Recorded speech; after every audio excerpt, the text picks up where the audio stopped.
Well, good morning, everyone. Bom dia a todos. Que bênção estar aqui. We're at a gathering of the World Church. Estamos aqui juntos numa igreja mundial.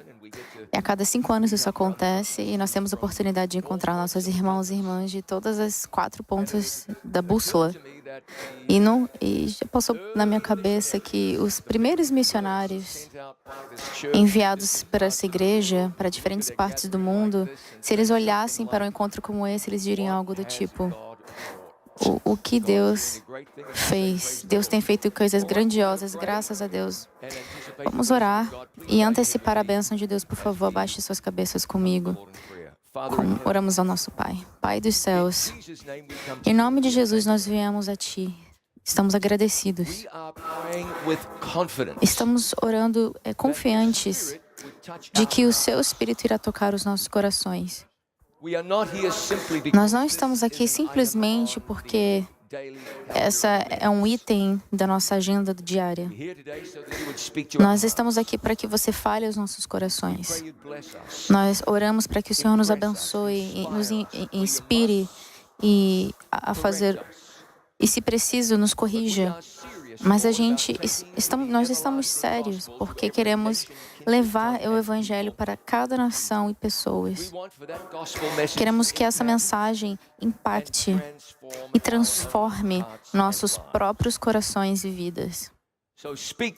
Então, por favor, fale. Nós oramos e agradecemos. Em nome de Jesus. Amém. Quando uma mulher saiu de Aruba, indo para Panamá, no que ela estava planejando ser a sua viagem solo ao redor do mundo,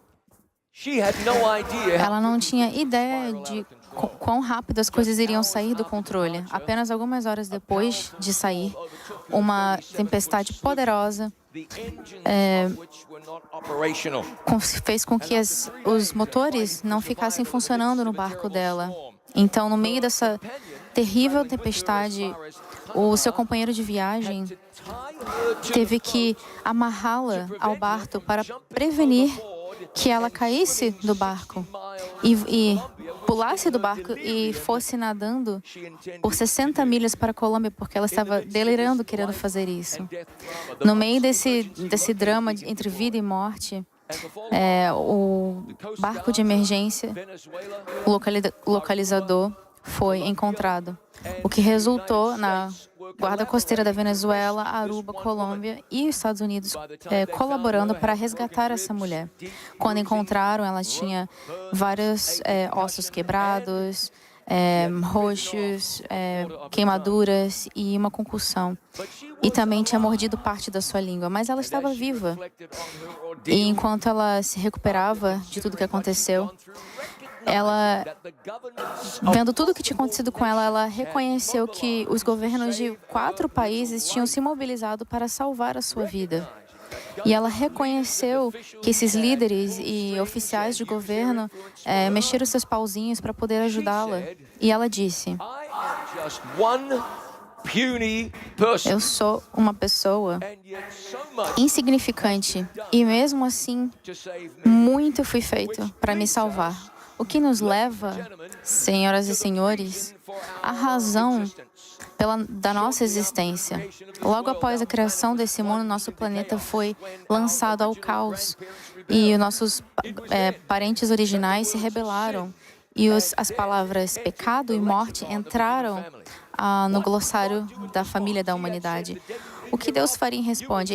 Ele falou para Adão e Eva que o dia que eles comerem daquela fruta, eles certamente teriam morrido. Ele poderia ter deixado Adão e Eva sozinhos, mas Ele amou tanto o mundo que deu o seu único filho para aquele que acreditasse não pereça, mas tenha uma vida eterna.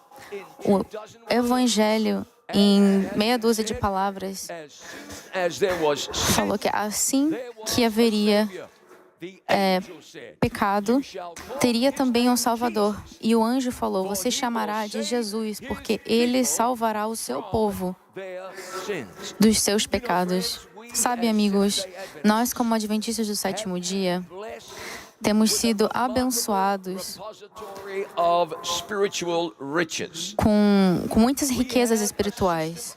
Nós temos um sistema de vida com a verdade e que a gente pode ficar impressionados. Nós estamos com muitos gigantes teológicos que têm dado muita claridade e iluminado as informações. Temos dias que representam anos, bestas que representam nações, mulheres que representam igrejas. Temos reforma da saúde e os remanescentes e o selo do Deus vivo. Mas existe um perigo. Que existe a possibilidade que mesmo com os nossos estudos acadêmicos e exegeses e homiléticas e hermenêuticas, a gente pode acabar deixando passar coisas que a gente deveria estar focando. Por que nós existimos como uma igreja mundial? Chamadas. Paulo resumiu isso quando ele disse que Cristo entrou no mundo para salvar os pecadores. E uma mensagem que foi dada a nós para levar ao mundo, chamada de Evangelho Eterno. E a gente às vezes complica isso. A gente faz isso, mas a Bíblia não. Paulo escreveu para a igreja de Coríntios dizendo que Cristo morreu pelos nossos pecados, de acordo com as Escrituras. E ele foi enterrado, mas ele nasceu de novo no terceiro dia, de acordo com as Escrituras. Quando um homem importante se aproximou de Jesus uma noite, Jesus deu a esse líder dos judeus um curso sobre a simplicidade do Evangelho. Nicodemos era um líder teológico, mas ele precisava do Evangelho. Ele era muito esforçado, mas o que ele mais precisava era a graça de Deus. Então Jesus deu a ele a sua explicação mais profunda para um humano simples. Em João capítulo 3, esse homem disse: nós sabemos que você é um mestre vindo da parte de Deus, em João 3. Ninguém pode fazer esses sinais que tu fazes.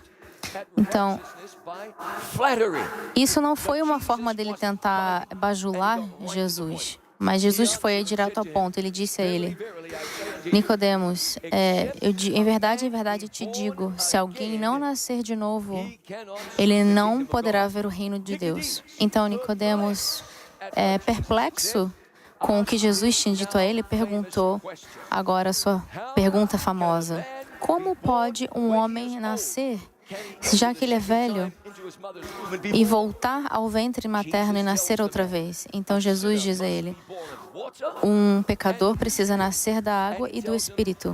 E diz a ele: novamente, você precisa nascer novamente. Quando Jesus fala do trabalho do Espírito Santo, o vento sopra onde ele quiser. Podemos ver os seus efeitos, mas a gente não pode dizer de onde está vindo e para onde vai. Então, Nicodemos perguntou. Ele disse: como pode essas coisas acontecerem? Então, o assunto aqui é sobre conversão, a mudança que acontece no coração através do Espírito Santo. E Nicodemo diz: como podem essas coisas acontecer? Apesar da sua riqueza, e ele tinha bastante dinheiro, e a sua educação, que era muito extensa, e todo o respeito que ele recebia da sua comunidade, que era imensa, ele não conseguia entender esse grande mistério. Nicodemos disse: esse novo nascimento, essa chave para a vida eterna, agora eu sei o que eu preciso, mas eu simplesmente não sei como chegar lá.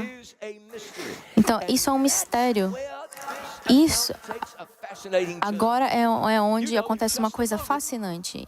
Em apenas algum momento, Jesus estava indo dizer suas famosas palavras em João 3,16.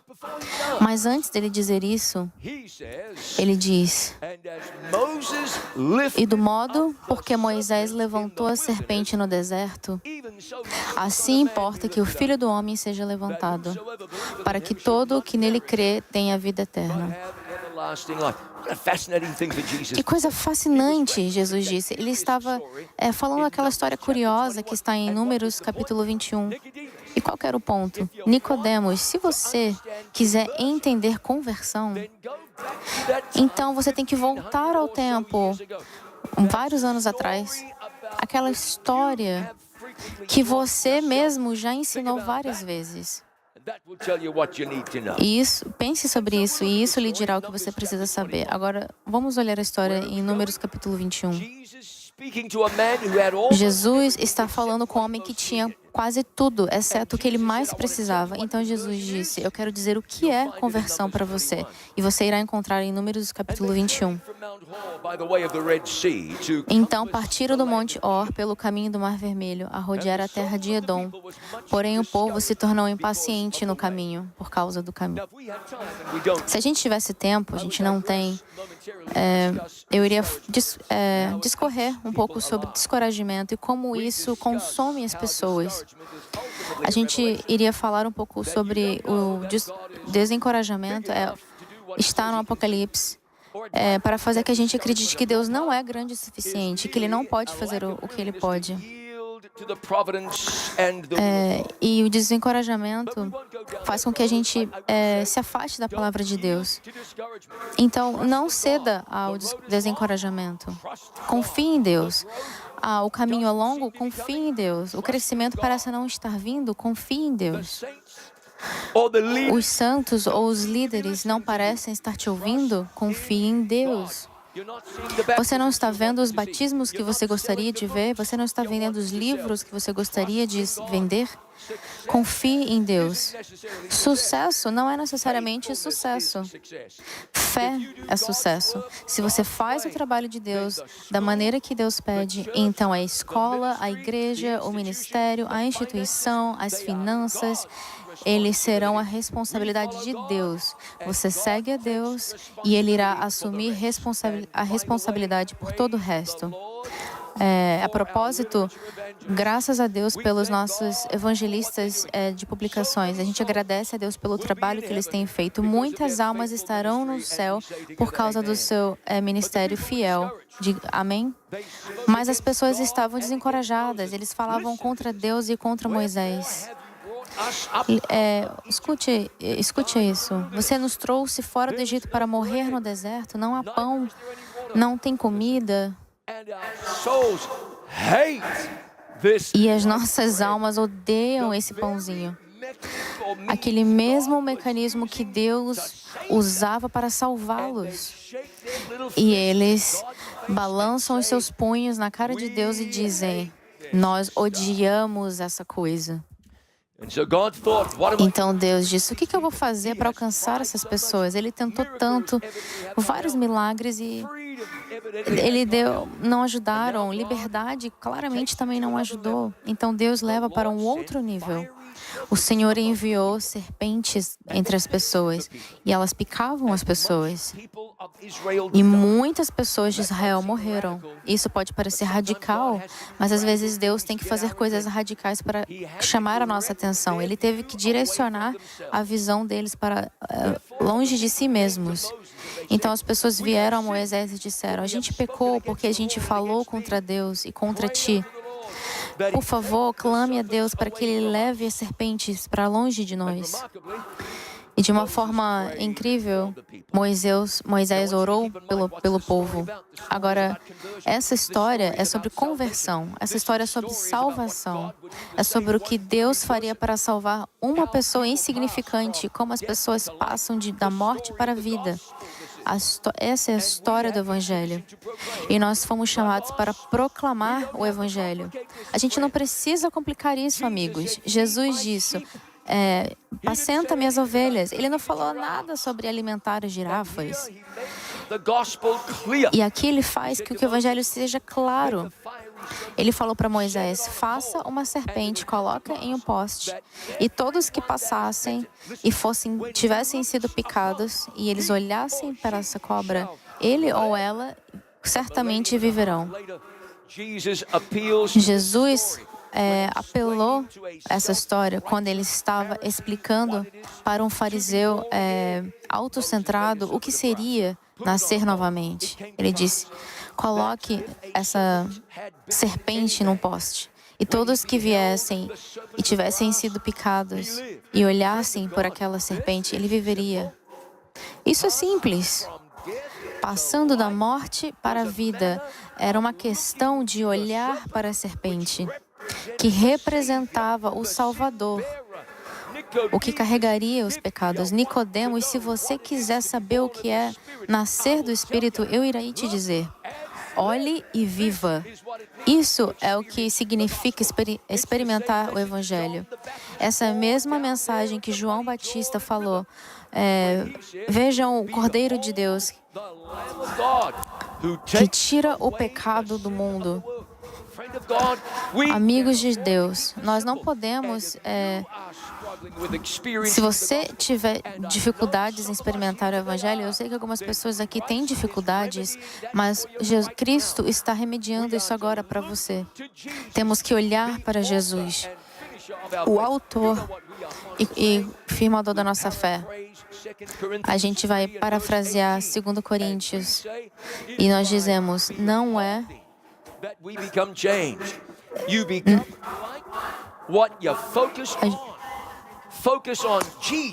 Nós deveremos focar em Jesus para nos tornarmos como Jesus. Se for focar no mundo, você se tornará como o mundo.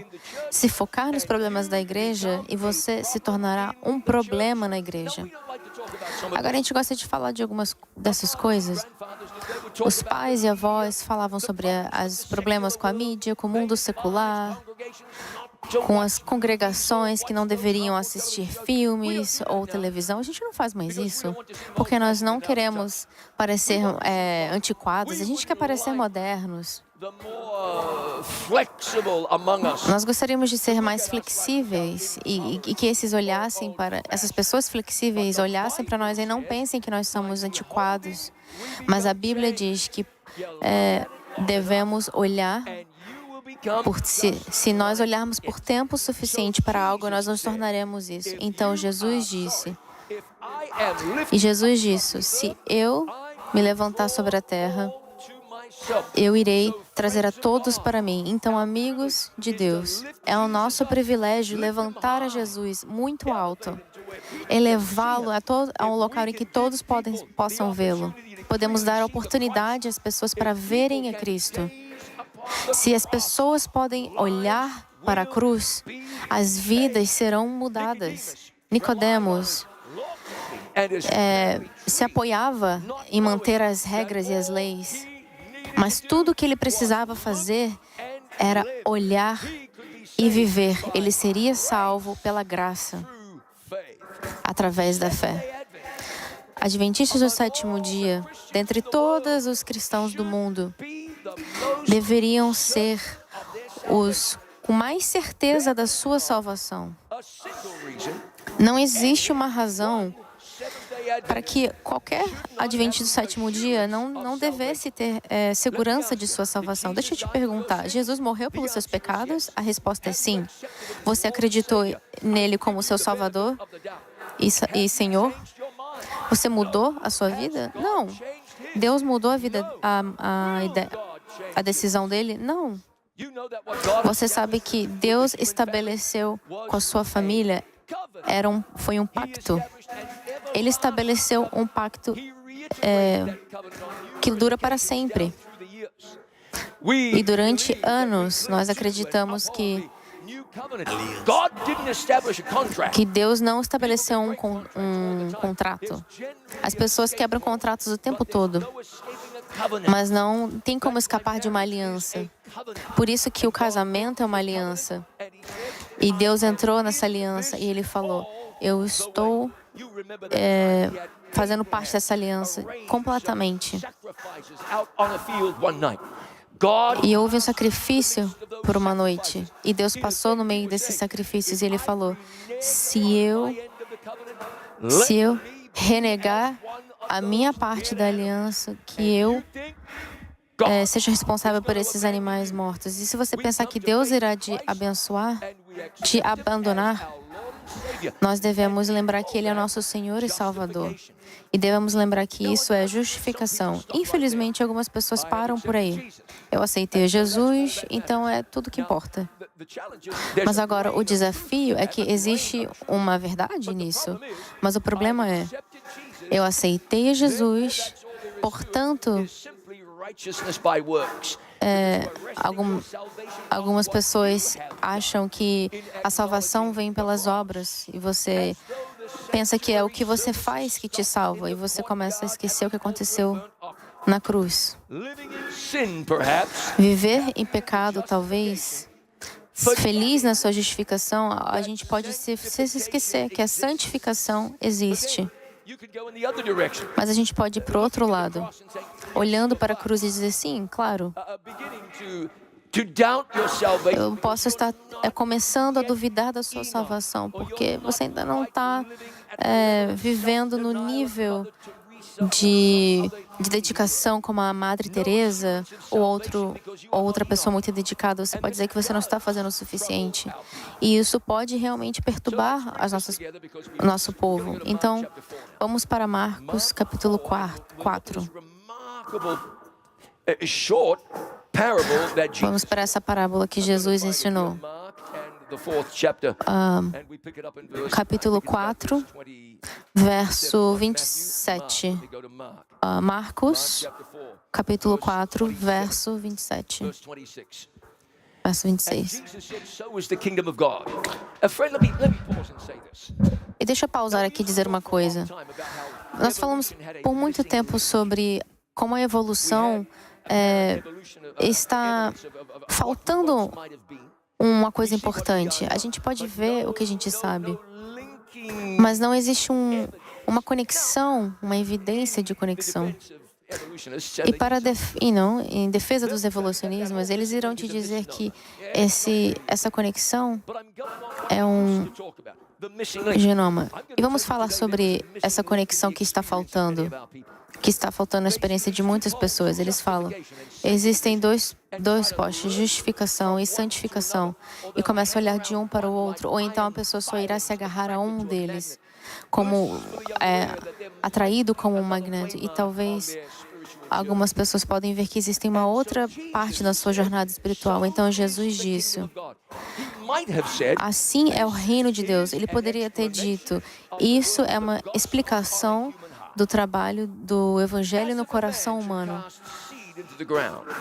O reino de Deus é assim como se o homem lançasse a semente à terra, depois dormisse e se levantasse de noite e de dia, e a semente germinasse e crescesse, não sabendo ele como. Agora, isso é uma coisa fascinante, senhoras e senhores. Jesus está falando sobre uma realidade de agricultura.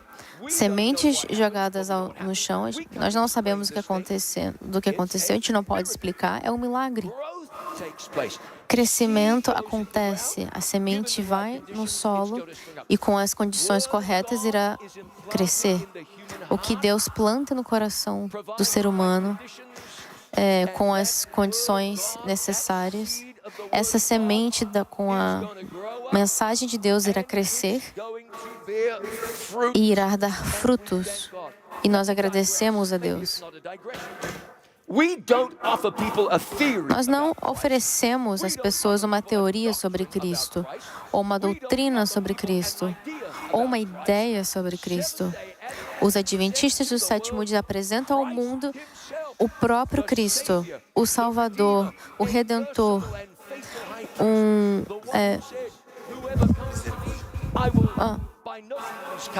misericordioso e fiel.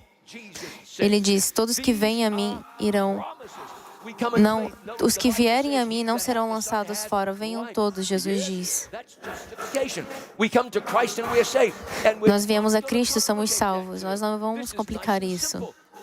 Isso é simples. Uma mulher uma vez disse, justificação e perdão são a mesma coisa. Se você tem seus pecados perdoados, você recebe um novo coração, você é justificado. E ela tem uma parte de razão sobre isso.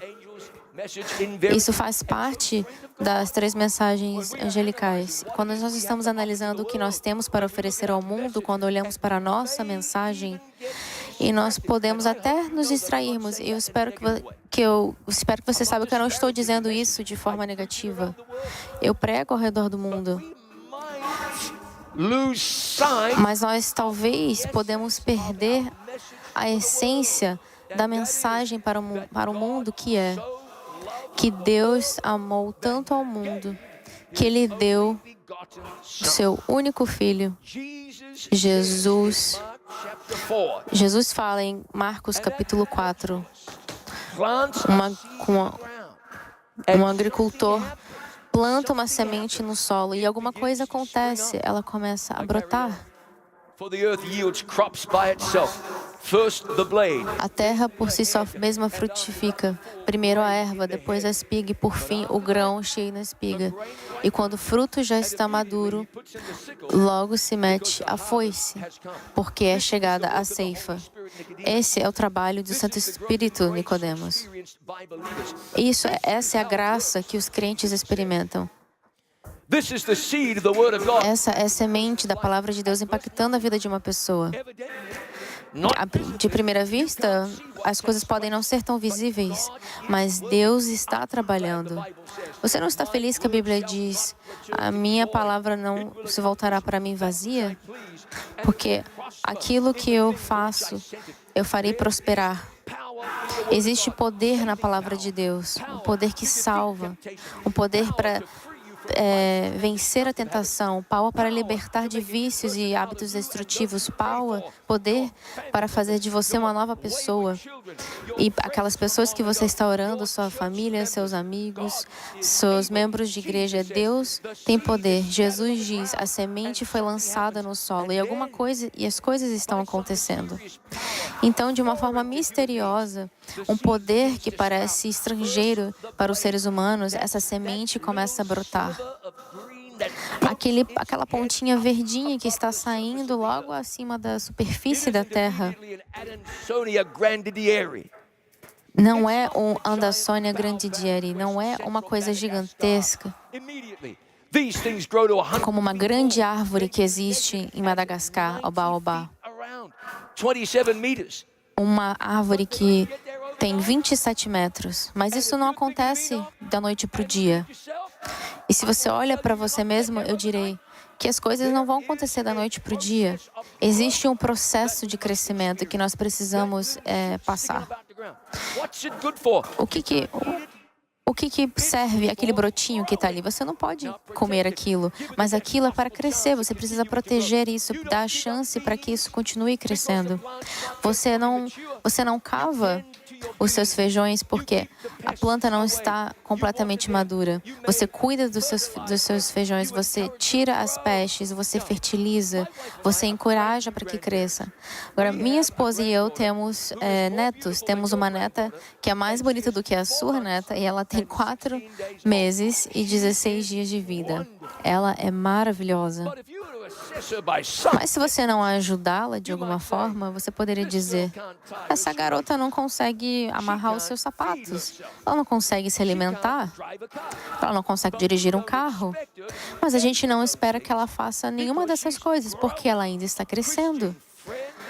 Amigo cristão, você pode não ser o produto final, mas se você colocar o seu foco em Jesus, você poderá crescer. Você não precisa ficar passando de justificação para a santificação. Você deve se agarrar a Jesus. Eu não esqueci isso. Você recebe a sua justificação que é perfeita. Você recebe o presente da salvação. Você está salvo quando você vem para Cristo. Mas você irá crescer, você quer crescer, você não quer ficar parado. Então, em Filipenses 1:6, diz: Ele que começou um bom trabalho irá terminá-lo até o dia de Jesus Cristo. Sua experiência cristã é uma jornada contínua. Você aceita a Jesus e você tem vida eterna. Mas você não vive como uma pessoa perdida. We want to progress. Nós queremos progredir e viver mais e mais de uma forma que irá honrar a Deus e refletir a Jesus de forma completa para o mundo. Nós queremos evitar a sila do liberalismo e o conservadorismo que sufoca. Onde está o equilíbrio? Você não quer ficar parado ali no meio. Você quer dizer, eu encontrei o meu lugar. E se eu conseguir chegar lá, eu conseguiria ir para qualquer lugar. A verdade é que o único lugar seguro é estar aos pés da cruz e dizer, Jesus morreu por mim. Eu creio nele. E olhar para Jesus, eu irei crescer em graça. Primeiro, o broto. Nascer de novo, cristãos bebês que estão crescendo na direção de Jesus. Depois, a planta se desenvolve, ainda não está pronta para ser comida, mas está no lugar onde você quer que ela esteja. Talvez não esteja pronta para a colheita, mas está crescendo precisamente do que deveria ser. E depois a Bíblia fala sobre o tempo de colheita. Agora vamos falar um pouco mais sobre isso durante a semana. A salvação, a esperação de salvação, passar por esse processo pode ser difícil, pode existir dores nesse processo. Uma vez alguém disse que um caráter nobre é feito por batalhas. É uma das maiores batalhas já passadas. Nós devemos nos submeter ao desejo de Cristo.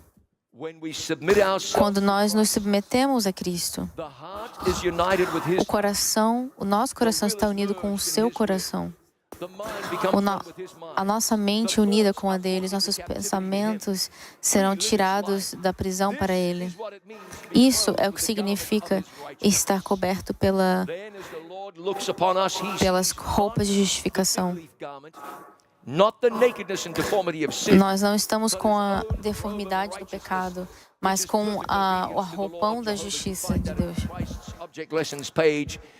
Nós encontramos no livro primeiro o broto, depois a planta. Depois a planta estará completa. Esse será o momento da colheita. Nós viremos fielmente para Jesus e focamos nele. Se você quer ser salvo do pecado, olhe para aquela serpente. Por quanto tempo a gente deve olhá-lo? Não pare de olhar. Continue olhando para Jesus. Não olhe para o outro lado, nem mesmo por um momento. A salvação é encontrada em Cristo somente. Hoje nós estamos celebrando a cruz, onde Cristo morreu. Nós lembramos que Jesus teve pregos nas suas mãos e pés, e nós diremos, que tipo de amor é esse? Nós pensamos no Calvário, imaginamos o Calvário, Jesus carregando a sua cruz, sendo pregado na cruz. O que está acontecendo lá? Jesus está morrendo pelos pecados do mundo. O que eu farei agora? Pela graça de Deus, eu irei viver por Jesus.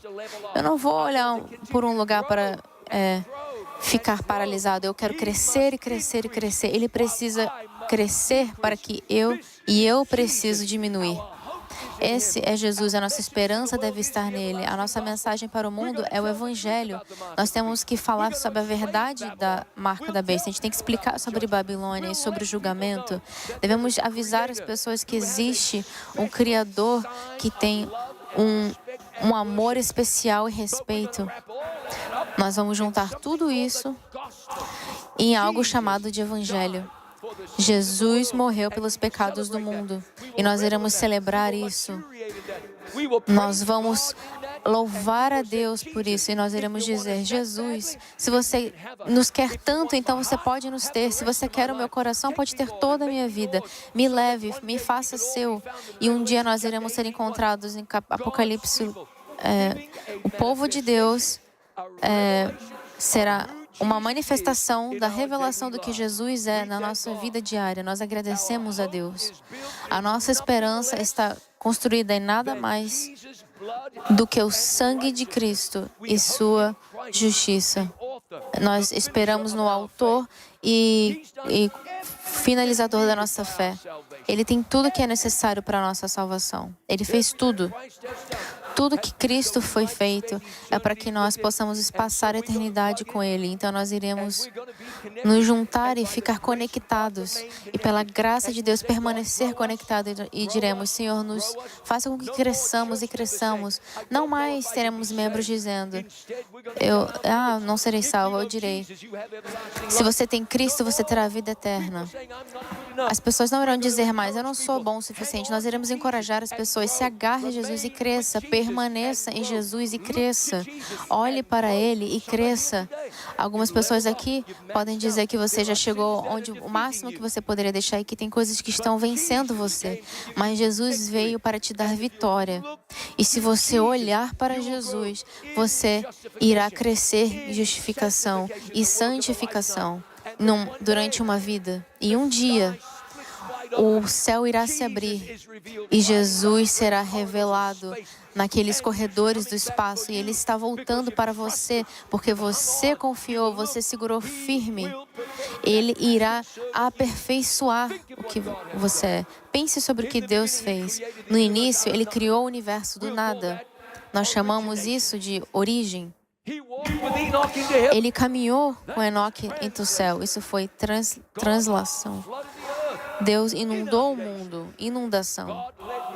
Deus liderou os israelitas no Mar Vermelho, uma evacuação. Ele trouxe água de uma rocha, irrigação. Ele cobriu o chão com maná, aquilo foi preparação. Deus falou de uma sarça ardente, comunicação. O cajado de Arão brotou, vegetação. Ele prometeu uma terra para o seu povo, migração. Dominação com os inimigos de Israel.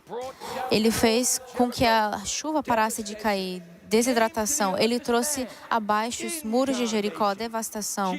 Ele veio na terra como homem, encarnação. Ele curou o doente e ressuscitou o morto. Ele trouxe de volta. Jesus parou um funeral, cancelou. Ele prometeu dar a você um novo coração, reforma. Ele morreu e se levantou de novo, salvação. Nós estamos a caminho do céu um dia, glorificação. E como será isso? Você vai precisar da sua imaginação. Glória a Deus, Ele está voltando em breve. Nós estaremos aqui indo para Ele. Poderemos dizer amém? Vamos orar. Pai no céu, nós agradecemos porque apesar de sermos imperfeitos, pelas faltas que a igreja tem por ser imperfeita, nós ainda assim podemos olhar para Deus e saber que o Senhor pode nos ajudar. Às vezes nós temos dificuldades, estamos fracos. Nós somos suscetíveis a ficar vagando. Então nos ajude a focar em Jesus e nos permita que ficamos determinados a ver Jesus completar o seu trabalho nas nossas vidas. Senhor, trabalhe na sua igreja. Nós estamos aguardando pelo dia em que seremos salvos. Diremos: claro como o sol, como a lua, claro como o sol, e terrível como um exército, que esse dia chegue em breve. Nós oramos e agradecemos a Ti. Em nome de Jesus, por favor, diga amém.